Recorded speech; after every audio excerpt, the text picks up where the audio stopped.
And guys, just know I'm a pastor. I went to seminary. I did the whole thing.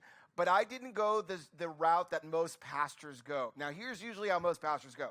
They want to be a pastor when they're young. They usually, and I've heard this from guys, they have like a little group of friends that they give little sermons to, and it's adorable. It really is adorable. And then they get to high school, and then they join Christian groups. And then they get to college, and they join Christian groups. And then they are an intern, and then they do other things in the church. And then they become a pastor after seminary and college, everything else, right? And that's usually, that was not my road, okay?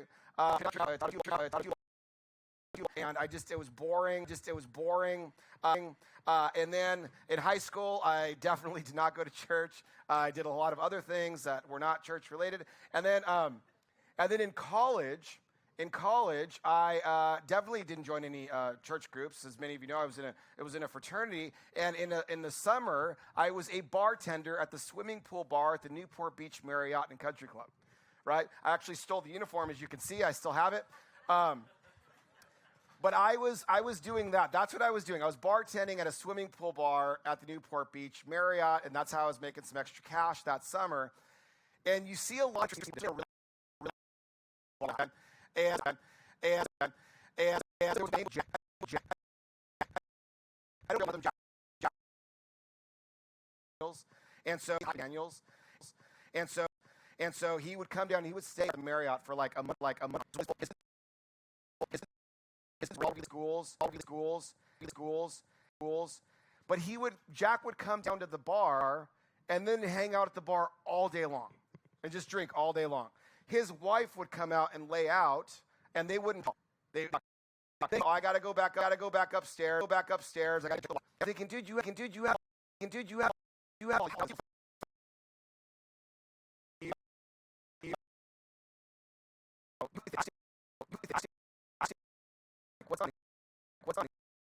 What's on? Say something. Don't ever find me. Too dang much. That sounds really beautiful. That's amazing. And what it was I am just really sad about my life. I don't like my life. My life didn't turn out the way. Yes, I have money. Yes, I have power. Yes, I have all these things. But my life didn't turn out the way I wanted to. A lot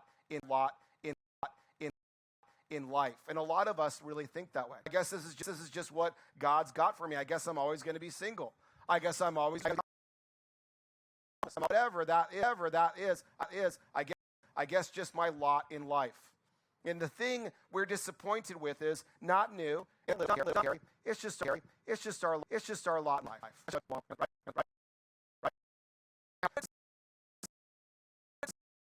This is where life comes in. Because a lot of times when you get your 40s or 50s, you're like, wait a minute, I'm supposed to have at this point. I'm supposed to have a picket fence. I'm supposed to have a nice house. I'm supposed to have all these things that I told myself I was going to have, and I don't have any of it. Maybe I don't have kids. Maybe I, don't have the job I wanted. I thought I was going to be here, and now I'm only right here. What the heck happened with my life? I'm supposed to be here, and I'm here. How did this happen? This was not going to plan. Guys, there's nothing more stressful than knowing you're bad, and it's still not good enough. Drowning. You ever feel this way? You feel like, man, I feel like I'm in the deep end. I know that I want everybody to think I'm okay, but I am scared to death that I'm never going to find the love of my life. I am scared to death I'm never going to get the job I want. I'm scared to death that I'm never going to have kids. I'm scared to death because I was supposed to have these things, and they're not here, and I don't understand why. In Orange County,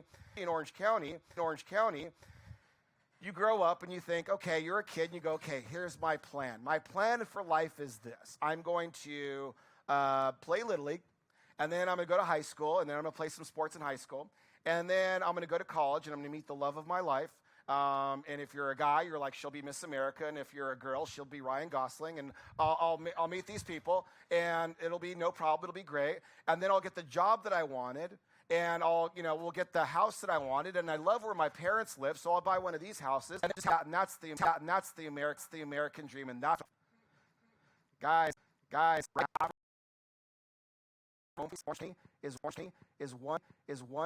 is $1.1 million. Okay, 1.1 million. So it's not like you could just go, oh, I like my parents' house, I think I'll buy one of those. Because your parents' house is probably more than anything you could afford anytime in the near future if you're just getting started. And so it could be very defeating. It could feel like, man, I feel like I'm drowning. And it's no wonder, guys, that the divorce rate in Orange County is 72%. Orange County is beautiful. We got beaches, and look around, this is amazing. We should be super happy. But our relationships keep dissolving because we're overly stressed because you're like, I don't like my reality. One of the hardest parts about growing up, guys, is being forced to face the gap between the way you hoped things would be and the way they really are. Because a lot of us, if we look around, we're like, man, this wasn't supposed to be like this. I was supposed to have so much more than this. I don't understand why this is happening. And it starts to really get to us. Now, guys, we're talking about Esther and Xerxes, and just a quick recap. Esther is beautiful. She's gorgeous. She goes through the ancient process of finding a queen for Xerxes. And he finally says, this is the one. She's gorgeous. She's the one. I'm going to marry her. Esther is plucked out of a tree. She's put into the king's court. She is now the queen. And she goes, now I have made it, and I don't want anything to ruin it. Have you ever been there, by the way? I finally got my life I wanted. Then this happens. What? God, come on, give me a break here. Because that's where she's at. She's like, I finally am the queen. I finally got the life I wanted. I never knew I could even have this life. And all of a sudden, my cousin Mordecai comes to me, and he says this, hey, your husband, the king, he's going to kill all of our people. I know that he doesn't know you're Jewish yet, but when he finds out, you're on the list too. And so this is where we're at. I'm going to just a quick recap.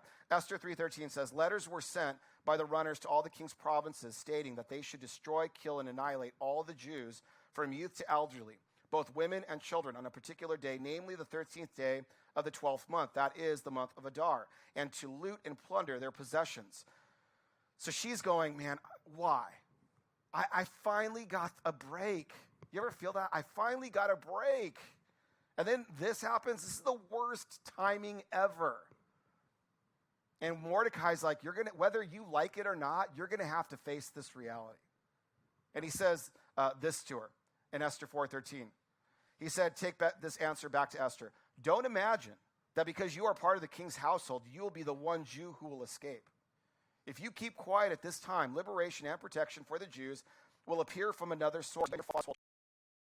You achieved royal status for such a time as this. And what he is saying is, this is it. Whether you like it or not, whether you want it or not, this is life. And it's not going to be easy. And guys, that's a message that we really need to hear in today's day and age, because we are in such a hurry to avoid pain that we don't address real issues going on. So we pretend that they don't exist. But they do. It's real. And timing's not always the way you want it. In fact,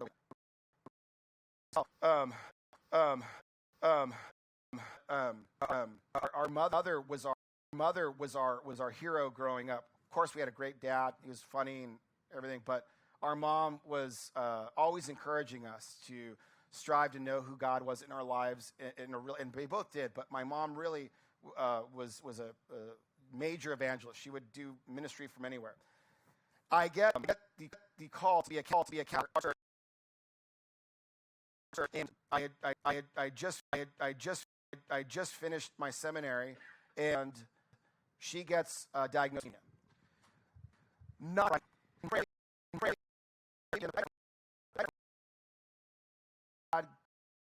God,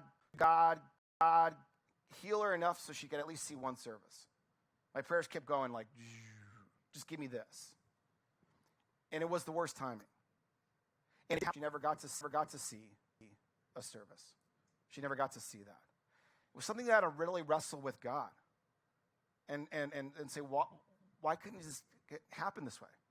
And honestly, the answer is like, this is life. and it's not going to always go the way you want it to go. But I have a plan. You have to trust me. Even though you don't want to trust me right now, even if you don't believe my plan, I've got one. And this is where real faith comes in. You're going to just have to trust me. Unfortunately, guys, a lot of people don't trust God when they're going through this. What we do is this. We isolate. And what we tell ourselves is, nobody understands my pain, and I don't even have the time to explain it to you because you're not going to get it anyway. And you're going to give me some other platitudes that I don't care about. You're going to, some cases could even be this. You could tell me you're praying for me, but I'm so numb with pain right now, I don't care that you're praying for me. And you could tell me that God's going to take care of all of my needs, but I'm so numb with pain right now that I don't care. And maybe you lost a spouse, or maybe you lost a child, or maybe you lost a friend, or maybe you lost a parent, or whatever that is. And you're like, no amount of prayers is going to give this person back to me, so save it. Maybe you've been there. Just save it. I don't have time for it right now. So we isolate. We just say, you know what, I'm going to go to my corner, and I'm going to just handle this on my own. Guys, once you isolate, you are as good as gone. That's why I believe in the church so much. Because the second you isolate and say, I'm going to handle this on my own, Satan's got you dead to rights. You can't get out of that one. He's got you locked in the grip, and you can't get out of it. You got to make sure you're surrounding your... But they don't understand. They never had this happen to me before. So what? They may not understand, but they love you to the point where they want to be there with you to go through this with you. Let them. Let them. At this point, Esther's going, nobody understands what I'm going through. Nobody's been plucked out of obscurity and then made queen. Nobody's ever had this happen before. So nobody's going to understand my dilemma. The king doesn't even know that I'm Jewish. Nobody possibly understand what I'm going through. So she isolates herself. And says, you know what, nobody's going to get this. And guys, we do this a lot in our relationships too, whether it's friends or romantic relationships. Sometimes the reason we're avoiding our partner is we want to face what's going on, make a decision, and move forward. Meaning, we just want to hurry up and deal with the pain and get past it so I could be good for you. My person doesn't want to see me like this. My person doesn't want to see me sad or frustrated. My person doesn't want to see me exhausted or scared. So I want the pain to hurry up and end so I could be good, and then I'll come back to you being good. And then we're all good. We say things like, I've got it under control. I'll be fine. I've got it. I got it all taken care of. Guys, when we hear the word denial, we have a misunderstanding of what that word means. Denial, yes, bad diagnosis, and you go, no, I didn't lose my job. I didn't lose my job. I have a job. That's a form of denial. But denial, more often than not, is going through something really difficult and not including anybody in your pain. That's denial. I'm going through something so hard, but I don't want to include anybody else in it, so I'm going to lie to them and tell them everything is okay. Guys, we really have four choices when it comes to an unwanted situation, and here they are. We could deny the way they are and just be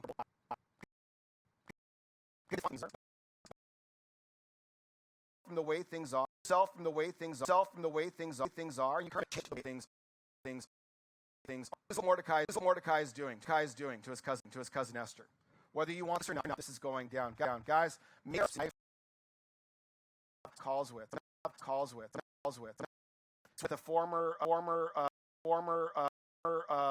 spouse or relationship. Maybe it's with a parent, maybe it's with your kid, maybe it's with a close friend, maybe it's with somebody that you were once very, very close with and haven't talked to in a while, or a sibling.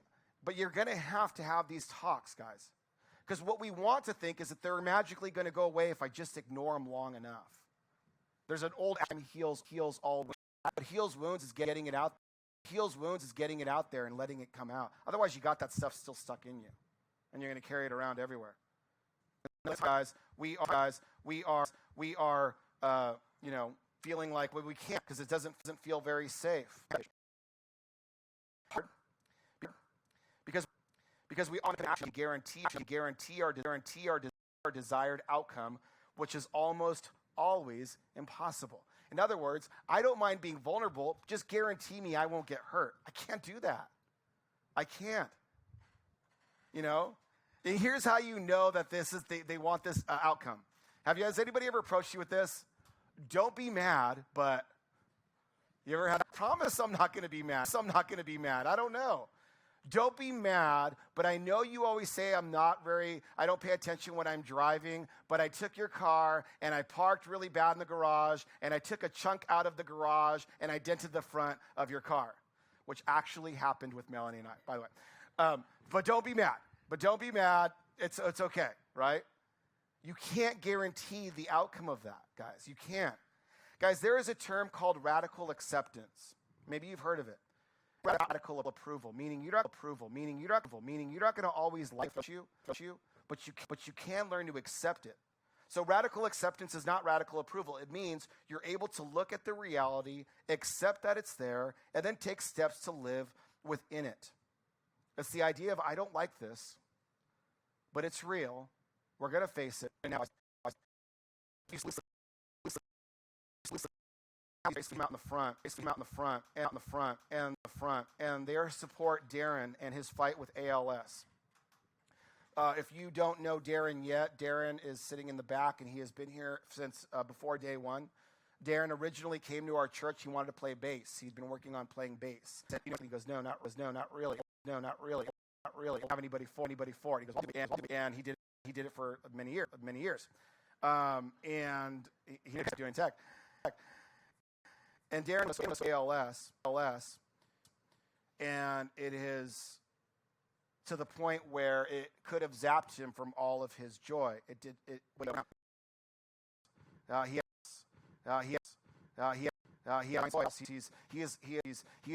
He is really inspired in the community. So much so that Darren was actually named one of the most influential people of Orange County in 2024. Okay. But hear me loud and clear. Darren would not be Darren without Denise. Okay?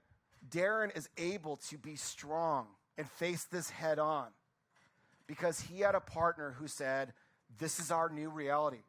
This is what I had planned. I planned vacations and grandbabies and life. This isn't part of my plan at all.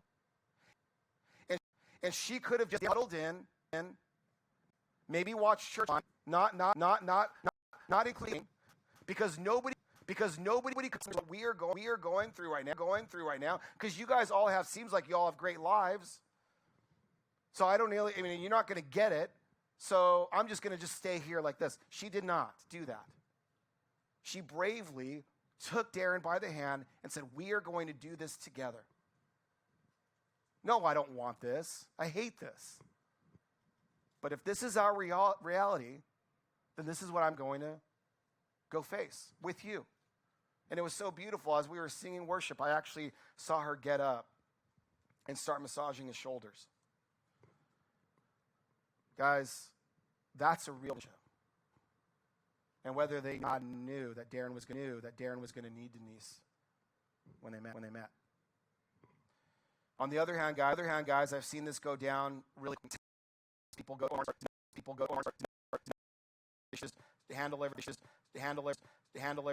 handle everything on their own.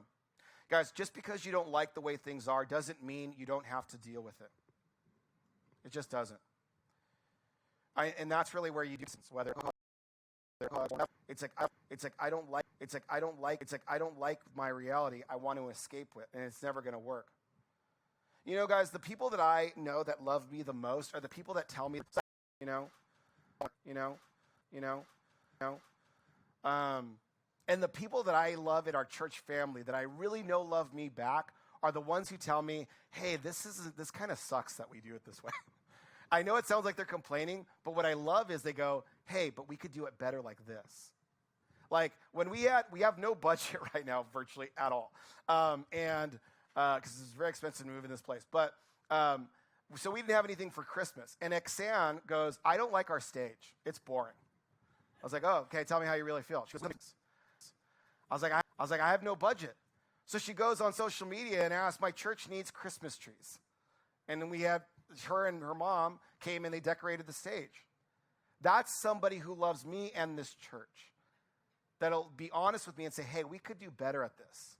But I'm not going to sit and complain about it. I'm going to go do something about it.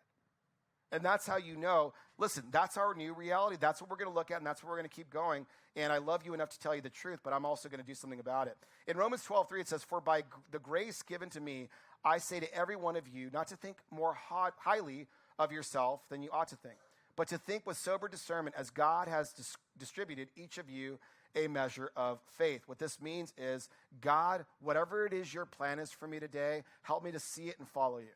That's what it's basically saying. And if you're genuinely trusting God, good enough is enough in every area of your life. If you're really trusting God. If you're really trusting him, it's just going to be good enough. This is so hard for this news in this county, especially in this part. Best of the best, best of the best, best of the best. We want more. We want the most. In Romans 12:16 it says, "Live in harmony with one another. Do not be haughty, but associate with the lowly, and do not be conceited." This actually conflicts with Western ideology. Western ideology says, win at all costs, dominate, be number one. I get it. I get it. That might be our ideology, but it's not biblical. Look what it says here in Philippians 4:11. And this is Paul. "I am not saying this because I am in need, for I have learned to be content in any circumstance. I have experienced times of need and times of abundance. In any and every circumstance, I have learned the secret of contentment, whether I go satisfied or hungry, have plenty or nothing. I am able to do all things through the one who strengthens me." And what this really means is, and this is this version of it, but you can get other versions of it. It'll say, "I could do all things through Christ." Guys, Christians get this wrong all the time. We say, "I could do all things through Christ who strengthens me," as a way to say, I could have what I want. Like, I could do all things through Christ, so therefore I should have $1 million in the bank account. I could do all things. And Sunday mornings, other churches are doing, and I see them on TV, and I literally see these guys, and they're dressed super nice, and they look super fancy, and they got like a stadium of people, and they say, "You want that new car? Ask God, and he'll give you that new car. You want that bank account, have more money? God." I always do an accent when I do it, but it's okay. "God, and he'll give it to you. I could do all things through Christ," right? No, you are totally manipulating what he is saying. What he is saying is, I could do all things when times are good and when times are really junky. I could do them both. It'd be times like reality. But I could still be okay. I do all things through him who gives me the strength. I go through ill. He's giving me strength. Not I can. That kind of preaching is very dangerous. So what does it look like to have good enough? What does that look like? And this can apply to your friends, family, church. Reach good enough. You are thriving. Okay, and when you realize this, there is so much freedom. Guys, making the most of the requires you go work. I have plowed before. I would love to take every illness away in the world. I would love to take hunger away from the world. I would love to bring your loved ones back. I would love to repair every marriage that has ever been divorced. I would love to do all of these things. I can't do it. And when we start, what do you want me to do? Want me to do in this season? Things change. But if you're like, that's not fair. I should have this person back. I should have this job back. I should have this money back. You're going to live a life of it's not fair. God's not fair. And you're never going to get out of that rabbit hole of this shouldn't go this way. Guys, look what Esther does. This is where Esther becomes Esther. She decides to go confront the situation head on. Esther 4:16. "Go assemble the Jews who are found in Susa and fast on my behalf. Don't eat and drink for 3 days, day or night, or night or day. My female attendants and I will also fast in the same way. Afterward, I will go to the king, even though it violates the law. If I perish," what she's saying is, even if God wants me to do. I'm not going to wait for things to get better. I'm not going to wish things were different. This is what it is. Like it or not. I'm going to go ahead and go, "God, use me." And the reason is because because she's doing the thing she doesn't want to do most. Faith is not faith when it's everything. It's faith when you go, this sucks. I hate it. But I'm still going to trust you. And you can't do that on your own. Guys, you can't soothe your stress by escaping and ignoring. There's no plan to restructure. Be comfortable. You might have to have some hard conversations. Guys, this is the reason why most of us have put away bad memories into rooms, locked the door. I don't want to remember those moments in childhood when I was hurt. I don't remember the abuse I took on behalf, whether it was verbal or sexual. I don't go there anymore. I don't want to go back into thinking I wish this person would or it was still here or that relationship was still there. In a room and I locked it, and I never want to open that door, because the second I open that door, it's going to be painful. And some of you are there right now.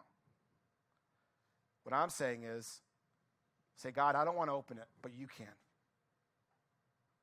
Knock the door down, face what's going on, and know that you have family right here, that you won't do it alone. You can't do it alone.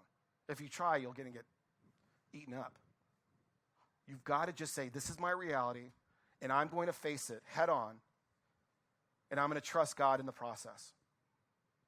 Guys, if I'm being super honest right now, and I think we have to be if we're going to really be a family here, church family, there have been many times where I really have felt that God picked the wrong person to do this. And I'm being very honest with you. There have been times where I've felt totally and completely defeated. Like I told you guys, I didn't do it. You know, we partied in high school. And reluctantly did work.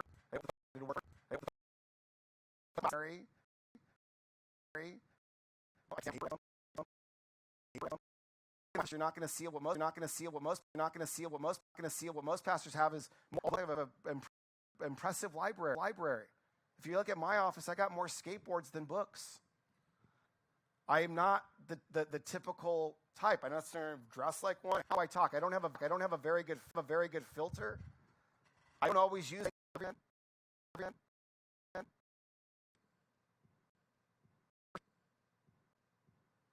And I'm thinking, these other guys are really good, and they talk really good, and they know the Bible backwards and forwards. It's great, and I'm not that dude. I've got my own issues, my own insecurities, my own things, you know. And it wasn't until I realized that maybe I should just be me, and do it the way I do it, and not try to be like somebody else. I see these other churches, and I'm like, wow, that's great, man. Look at you got all that stuff and all the budgets and do all these things. That's great. But that just isn't my reality. Guys, there have been times where I've literally felt like I'm not strong enough to do this. Eileen, in our church family, she was with her daughter and watched her daughter slowly pass away in her house. And I went over to Eileen's house to pray with them. And I tried to do the pastor thing. And I saw how much pain Eileen was going into. And I'm not going to look at her right now because I'm going to cry. But when I got back in the car from the visit, I had a really strong, like, oh, God's got this, we're got this. But I got in the car, and I just started bawling like crazy. I felt her desperation. When I got in the car, just like, you got the wrong guy. I can't do this. Guys,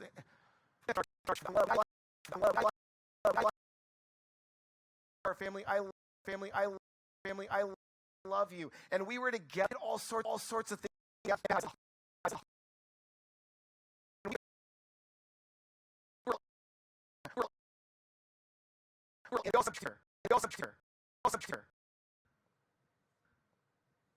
And then suddenly I don't see some of them anymore.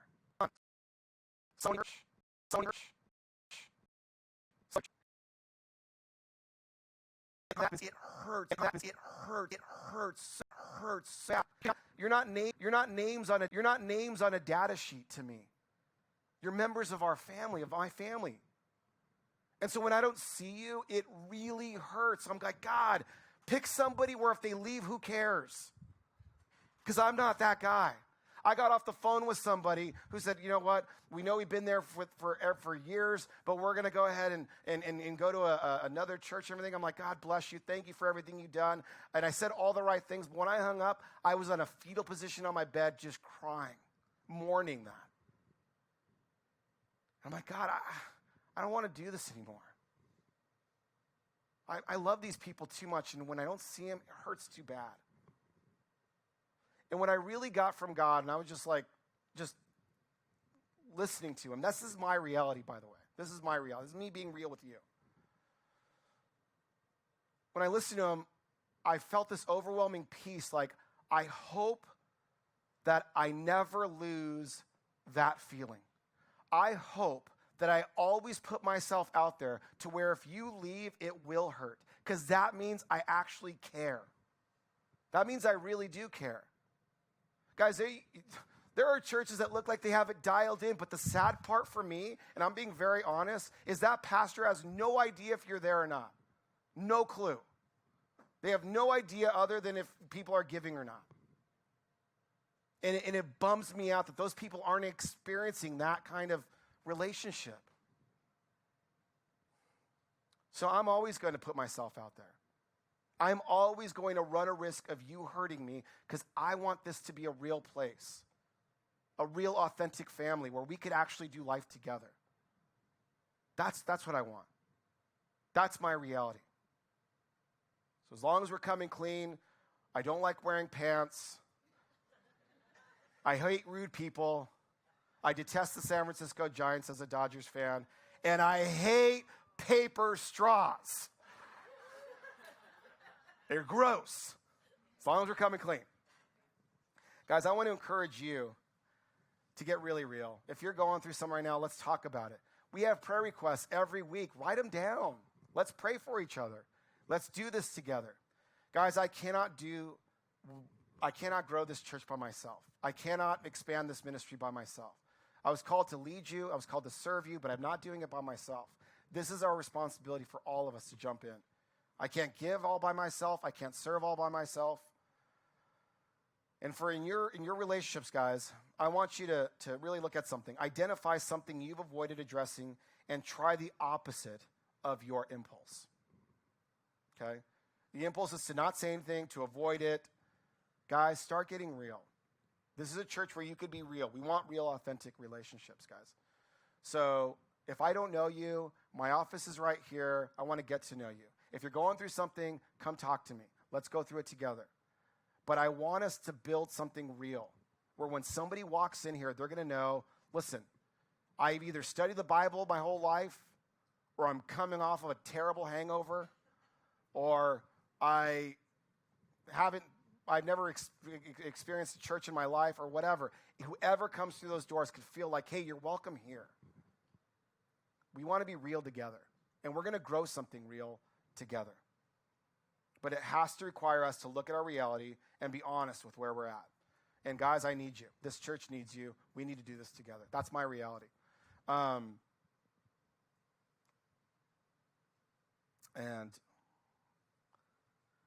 as I looked out at your faces earlier, I'm just going to close with this. I know the problems that some of you are going through that you haven't written down in your prayer requests. I know the loss of your children, the relationship issues, the financial issues, the health issues. I take that on, guys. I'm not a robot. And just know that I'm with you every step of the way. And we're going to get into this together. Let's pray. Father, I thank you, God, for a church that we could just come together, be ourselves, trust you. God, there is a lot of pain here, and so many of us want to pretend it's not there. God, right now, I'm praying for our members that are going through things. Eileen, who's dealing with Darren and Denise, God. the health issues that are there. God, you know all the requests. Kathy's husband, Jesus. You know all the requests that are out there, that people are hurting. Father Boschko and his family in Texas.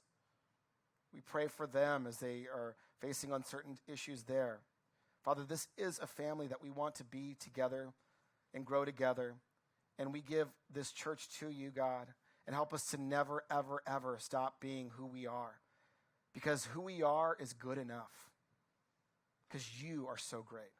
And it's because of you, that we get to be good enough. It's in your name, Jesus. Amen. South Hills Church, I just want to take a moment and say thank you for watching our service online. Whether you're watching it for the first time or you're watching it again because you enjoyed the service so much from the weekend, I'd like to take a moment and dive into our giving. Every week we give people the opportunity to give back and give to the local church so that God can continue to bless your lives and bless your finances. Here at South Hills, we believe that everything comes from God. We believe that He's the one that chose us and brought us into this world, gave us our gifts and talents and abilities. And I just want you to know that when we give, we are giving back what God has already given to us. If you've ever seen any of our envelopes at a South Hills campus, you'll see on there that it says, every week at South Hills, your generosity is giving people the opportunity to live a better story. And there's a scripture on there in Matthew chapter 6, verse 21 that says, where your treasure is, there your heart will be also. So I want to encourage you today to click down below and set up your giving, whether it's for the first time or whether you're doing reoccurring giving. We have 4 ways to give here at South Hills. 1, you can do it in person at any of our campuses through an envelope. Or 2, you can actually text any amount that you would like to 84321. And the 3rd way is to download our Church Center app. I encourage you to do this one because the Church Center app gives you opportunity to stay connected with our church and your campuses. It's a great tool and resource for you to know what's going on. And the 4th way to give is to give online. You can go to southhills.org/give and you can set up your giving there. Whether you're a guest of our church or whether you are a member of our church, or whether you simply just like to watch our services, I encourage you to trust God with your finances so that He can bless and anoint your finances and you can be trusting God in this journey of living life to the fullest. I love you and thank you for watching our online service today.